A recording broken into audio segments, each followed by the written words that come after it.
இனிமே கண்ணை மூடிட்டு கடலை எண்ணெய் வாங்கலாம். ஏன்னா மந்த்ரா கடலை எண்ணெய் இதயத்தின் தயாரிப்பு. வறுக்க பொரிக்க ஏன் எல்லா சமையலுக்கும் மந்த்ரா தான். மந்த்ரா கடலை எண்ணெய், அபார ருசி, ஆரோக்கியமான உடல் நலம்.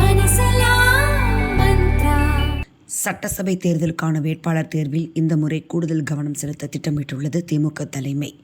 தொகுதி மக்களிடம் நல்ல பெயர் எடுத்து வெற்றி வாய்ப்பு 50% மேல் உள்ளவர்களுக்கு மட்டுமே சீட் என்பதில் உறுதியாக உள்ளது.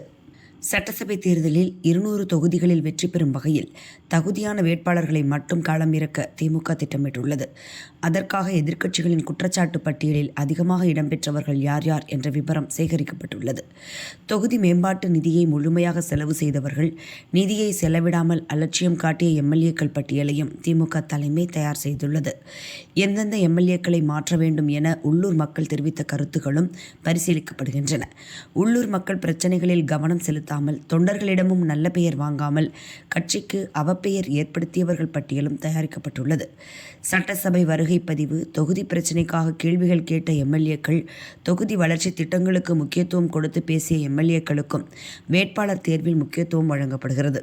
சிட்டிங் எம்எல்ஏக்கள் மீண்டும் போட்டியிட வாய்ப்பு அளித்தால் அவர்களுக்கு வெற்றி வாய்ப்பு எப்படி இருக்கும் என்பது குறித்து ஆளுங்கட்சியின் சர்வே நிறுவனம் மேலிடத்திற்கு அறிக்கை அளித்துள்ளது. அதில் சிட்டிங் எம்எல்ஏக்களில் 60 பேரின் வெற்றி வாய்ப்பு 50% கீழ் இருப்பதாகவும் அவர்களுக்கு சீட் கொடுப்பது ஆபத்தானது என்றும் கூறப்பட்டுள்ளது.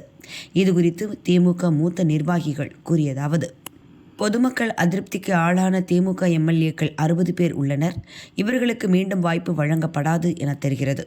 கட்ட பஞ்சாயத்து, சொத்து குவிப்பு, மணல் கடத்தல், சட்டவிரோத குவாரி தொழில் போன்ற குற்றச்சாட்டுகளுக்கு ஆளாகியவர்களுக்கு மீண்டும் சீட் கொடுக்க வாய்ப்பில்லை. தொகுதியில் வெற்றி வாய்ப்பு இழுபறி என சர்வே அறிக்கையில் கூறப்பட்டுள்ள எம்எல்ஏக்களில் சிலர் அமைச்சர் அல்லது மாவட்ட செயலர் பதவி வகித்த போதிலும் அவர்களுக்கும் வாய்ப்பு மறுக்கப்படலாம். புதுமுகங்களுக்கும் இளைஞர்களுக்கும் முன்னுரிமை வழங்கப்பட உள்ளது என அவர்கள் தெரிவித்தனர்.